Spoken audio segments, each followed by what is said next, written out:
एक जंगल में मिनकी हिरनी और मोटू हिरन का जोड़ा रहता था। आज ये दोनों बहुत खुश थे क्योंकि आज मिनकी हिरनी ने एक बच्चे को जन्म दिया था। सभी जानवर उनके आसपास जमा होकर अपना सहयोग देकर उनकी खुशी को दोगुना कर रहे थे।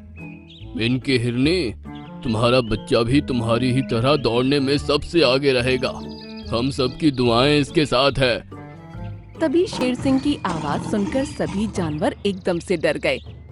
रुको रुको, पिक्चर अभी बाकी है मेरे दोस्त। शेर सिंह मोटू हिरन के करीब आकर बोला, आज बुधवार है। आज के दिन मुझे हिरन का मांस खाने का मन होता है। ये पता होने के बावजूद मोंटू हिरन, तुम मेरे पास क्यों नहीं आए? आज का दिन हमारे लिए खुशी का दिन है, हमें परेशान मत करो। हम जानवर तुमसे डरते हैं, इसका मतलब ये नहीं कि तुम कुछ भी करते रहोगे। हमारे जंगल का राजा शेर खान था, जिसे शिकारी की गाड़ी उठा ले गई। उसके पीठ पीछे तुम्हारा कोई हक नहीं बनता कि तुम हम पर राज करो। एक मामूली हिरनी होकर इतना दुस्साहस! अब देखो मैं क्या करता हूँ। अब तक तो मैं केवल मोंटू हिरन को ही मारने वाला था, लेकिन अब मैं कहता हूँ कि तुम्हारा पूरा परिवार मेरा शिकार होगा। ये कहकर शेर सिंह ने हिरनी के सामने ही उसके पति मोटू हिरन को मार डाला। उसका खून होते देखकर सभी जानवर डर गए। तूने ये ठीक नहीं किया सालिम, भगवान तुझसे इसका बदला जरूर लेगा। भगवान का तो पता नहीं, लेकिन मैं अपने अपमान का बदला जरूर लूंगा। शेर ने आगे बढ़कर पहले मिनकी हिरनी के घुटनों पर मारा और फिर उसके नवजात बच्चे पर। उन दोनों के घुटने पर गहरा घाव बन गया। मेरे बच्चे की टांग! सभी जानवर वहीं खड़े थे, लेकिन शेर सिंह से कुछ कहने की कोई हिम्मत नहीं कर पा रहा था। ऐसे क्यों चीख रहे हो? अभी तो केवल तुम दोनों को लंगड़ा किया है, जिससे कि तुमको याद रहे कि एक दिन तुमने शेर सिंह के साथ दुस्साहस किया था। याद रखना, जब तुम्हारा बच्चा 2 महीने का हो जाएगा, तभी तुम्हारे सामने मैं इसका शिकार करूंगा, जैसे तुम्हारे पति का किया है। ये कहकर शेर सिंह वहां से चला गया। मिनकी हिरनी अपने दर्द पर ध्यान न देते हुए अपने मरे हुए पति की लाश और अपने घायल बच्चे का भविष्य खतरे में देखकर लगातार आंसू बहा रही थी। सुबह होने पर मिनकी हिरनी की आंख खुली तो उसने अपने बच्चे मुन्नू को जागा हुआ पाया। उसका चेहरा उतरा हुआ था। लगता है इसको भूख लग रही है। वो बेचारी बड़ी मुश्किल से खड़ी हुई और लंगड़ाते हुए खाना तलाशने निकल गई। काफी ढूंढने पर उसे हरी हरी घास नजर आई तो उसके चेहरे की परेशानी थोड़ी हल्की हुई। चलो घास तो मिली, अब बस इसको मुन्नू को खिला दूंगी। उसने घास को तोड़ा और अपने मुंह में दबाकर अपने घर की तरफ बढ़ गई। उसने मुन्नू के सामने घास रखी तो वो उसे मजे से खाने लगा, जिसे देखकर मिनकी हिरनी को राहत मिली। उसका जीवन बहुत ही मुश्किल था, लेकिन फिर भी उसने मुन्नू की परवरिश कमर तोड़ मेहनत के साथ की। अब वो थोड़ा बड़ा हो गया था, लेकिन चलने में एक पैर से लंगड़ा रहा था। उसे देख हिरनी माँ को बहुत दुख होता था, लेकिन वो कुछ कर नहीं सकती थी।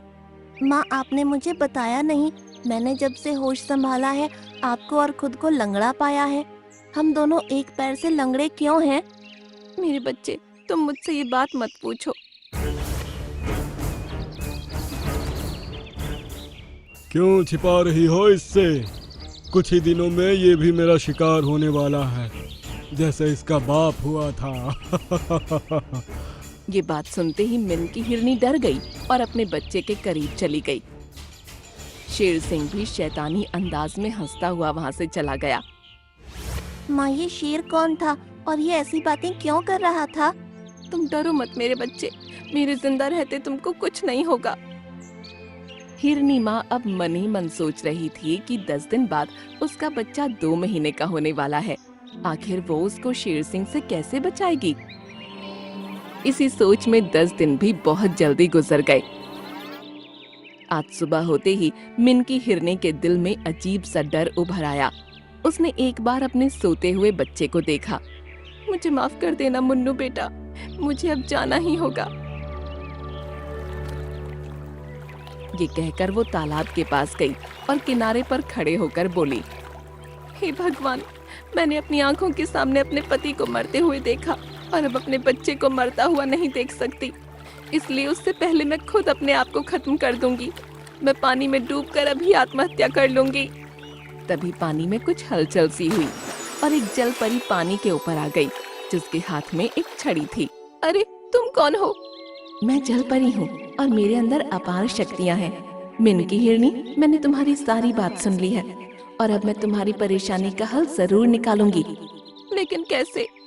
जल परी ने अपनी छड़ी को मिनकी हिरनी के ऊपर घुमाया तो उसका पैर एकदम ठीक हो गया। अरे मेरा पैर तो अब ठीक हो गया। तो फिर तुम खुश नहीं हो? मेरे बच्चे की जान जाने वाली है, भला मैं कैसे खुश हो सकती हूँ? तुम समझी नहीं, मैंने तुम्हारी टांग ठीक की है और तुमको शक्ति भी दी है। तुम अपने बच्चे के पास जाकर उसके चोट वाले पैर को चूम लेना, वो भी ठीक हो जाएगा। ये कहकर जलपरी वापस पानी के अंदर चली गई। मिनकी हिरनी अपने घर पहुंची तो मुन्नू के पास सैकड़ों जानवर जमा थे और वो रो रहा था। माँ आप कहाँ चली गई थी? मैं आपके इंतजार में कितना रो रहा था, आपको पता है? मेरे बच्चे, मुझे माफ कर दो, मुझसे गलती हो गई। ये कहकर मिनकी हिरनी अपने बच्चे के करीब गई। अरे मिनकी हिरनी, तुम्हारी टांग कैसे ठीक हो गई? मिनकी हिरनी ने आगे बढ़कर मुन्नू की टांग को चूमा, तभी उसकी टांग भी ठीक हो गई। अरे वाह मम्मी, मैं ठीक हो गया।